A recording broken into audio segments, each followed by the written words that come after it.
Hello, today we'll be learning about Unit 4, Solutions and Solubility, and Acids and Bases. So let's get to know what an acid and a base is. So an acid is anything that accepts one proton, and a base is anything that receives one proton. So now that you know that, I can show you some chemical reactions. So now that you know what an acid and a base is, I can go over some chemical reactions rules. So rule number 1, make sure you're always protected with your hair tied up, your goggles on, and your lab coat.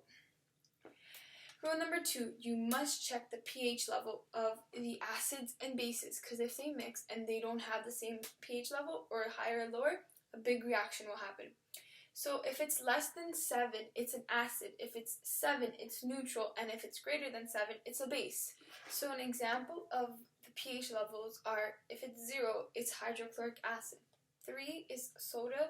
6 is bread or rainwater, and that falls under the category of acids. 7 is pure drinking water, which is neutral, and greater than 7, 9, 12, and 14.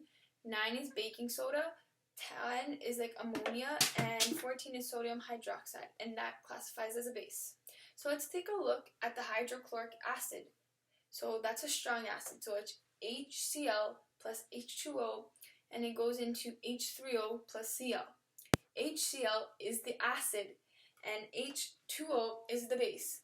And when it mixes, it comes out as H3O, which is a conjugated acid, so it has more, plus Cl, which is a conjugated base.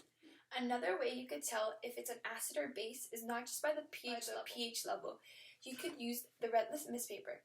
Litmus paper is just a little piece of paper that you dip into your solution to see if it's an acid or a base without looking at the pH level and seeing if it's 0, 4, 7, and so on. So what you do is you get this piece of paper and you dip it into your solution just a little bit, and the paper will either turn blue or red. If it turns red, that would signify it's an acid, and if it turns blue, that means it's a base. So the mixing of certain acids could be very hazardous. Acids and bases are chemicals that could damage our human tissue if it's miscared about. Some new terms that we are going to learn about today are S and S2. So S is a homogeneous mixture composed of 2 or more substances, and S2 is a chemical property referring to the ability for a given substance, which is the solute, to dissolve in the solvent. So now I'll show you an experiment what could go wrong when mixing a toilet bowl cleaner, which is alkaline bleach, when it's mixed with the toilet bowl cleaner. And in the end, it comes into a poisonous chlorine gas, and that is no good. So I'll show how properly to dilute it and neutralize it, and what could go wrong. So now, as you see, I have my lab coat on and I'm all protected. So I'm going to show you what happens when alkaline chloride bleach is mixed with an acidic toilet bowl cleaner. And that creates a chlorine gas which is dangerously reactive.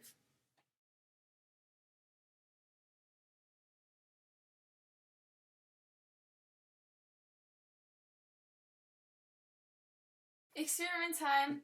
So I'm going to show you what happens when alkaline chloride bleach is mixed with an acidic toilet bowl cleaner. So this toilet bowl cleaner is like very dangerous, but it's the one that you just drop and flush and it cleans it.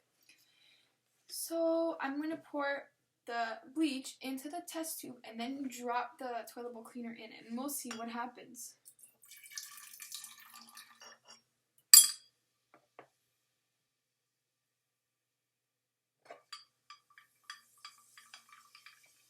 It's starting to fizz up. Dangerous chemical. So as I show here, the toilet bowl cleaner mixed with the acidic bleach, it does not look pretty. If I put more, it would have exploded and it would have been dangerously reactive. So I just showed you a bit. This is what it looks like when you mix alkaline chloride bleach and toilet bowl cleaner. It went all the way up and now it's slowly dying because I neutralized it and diluted it. So next I'll show you how to properly dilute and neutralize. In chemistry, neutralization is a chemical reaction in which an acid and a base reacts quantitatively in each other. So in a reaction of water, neutralization results in the being of no excess hydrogen or hydroxide ions present in the solution. So use the pH or hydroxide ions present in the solution, and it depends the acid strength of the reactants. Neutralization is used in many applicants. So examples are to dilute or neutralize this solution. So it's H2SO4 plus OH, and neutralized end of it would be HSO4 plus H2O. Next, HSO4 plus OH goes in as and comes out as SO4 2 plus H2O, and overall it comes out as H2O SO4 plus 2OH, and it comes as SO4 2 plus 2 H2Os. After an acidic has been neutralized, there are no molecules of the acid or hydrogen ions present. So that has worked. Your neutralization or dilution has worked. In a general form of an acid reacting with a base at a concentration, the volume is released. But there could be some times that there's strong acids or strong base and the neutralization or the dilution does not work.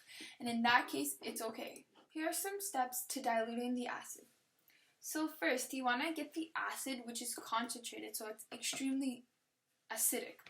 So you put it in a pan or anything you have, and you cool it down with some ice. Next, you could add distilled water to a large flask involving the same acid. Another thing you could do is add tiny quantities of acid using an eyedropper. And also, you could allow the solution to cool off by just resting it on the table in your beaker. And you could add remaining acids like in just little doses to dilute it properly, and then you could just stir with the stirring rod. And later on, when you're done the dilution, leave it, make it rest in there, and while it's resting, you could properly wash and store and rinse all the tools you use, so there's no chemicals mixing together whatsoever when you make a new one. Remember to always add acid to water and not water to acid. There's so many people that forget to add acid to water. They always add water to acid, but when you add water to the acid, a big explosion will happen. When you add acid to water, it's fine, but when you add the water to the acid, water just goes into the acid and it just creates a little big mess. Acid and bases react with each other in what is called the neutralization reaction. The reaction produces salt and water and leaves the solution clear and neutral for pH level, which is less than before. Acid and bases are very important in the human body. For an example, the stomach secretes hydrochloric acid, HCl, to digest food. The pancreas secretes a fluid rich in the base bicarbonate to neutralize the stomach acid before it reaches the small intestines. Some acid and bases react with metals. Acids release hydrogen gas when recreated with metals. Sometimes hydrogen gas is released when a base reacts with metal, such as reacting sodium hydroxide, NaOH, and zinc.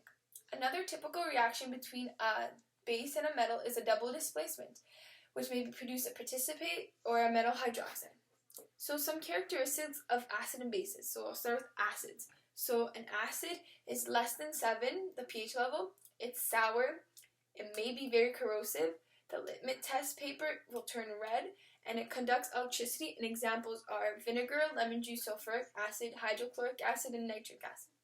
And now for the base. It is greater than 7 for the pH level. It is soapy or bitter, may be corrosive, it's very slippery, it may turn blue for the litmus test, and it conducts electricity. And some examples are bleach, soap, ammonia, sodium hydroxide, and detergent. So for acids, the reactivity accepts electrons and donates hydrogen ion and protons. And for bases, it donates electron pairs and donates hydrogen ions or electrons. Thanks for watching my video about acids and bases and solutions and solubility. I really hope you learned a lot about acids and bases and stuff you did not know. So with this knowledge, I hope you go share with others of what you learned today. Thanks for watching and so much. I really hope you learned more about the different chemicals there is and different pH levels they may have. So this may have a pH level of 7 and this may have a pH level of 2.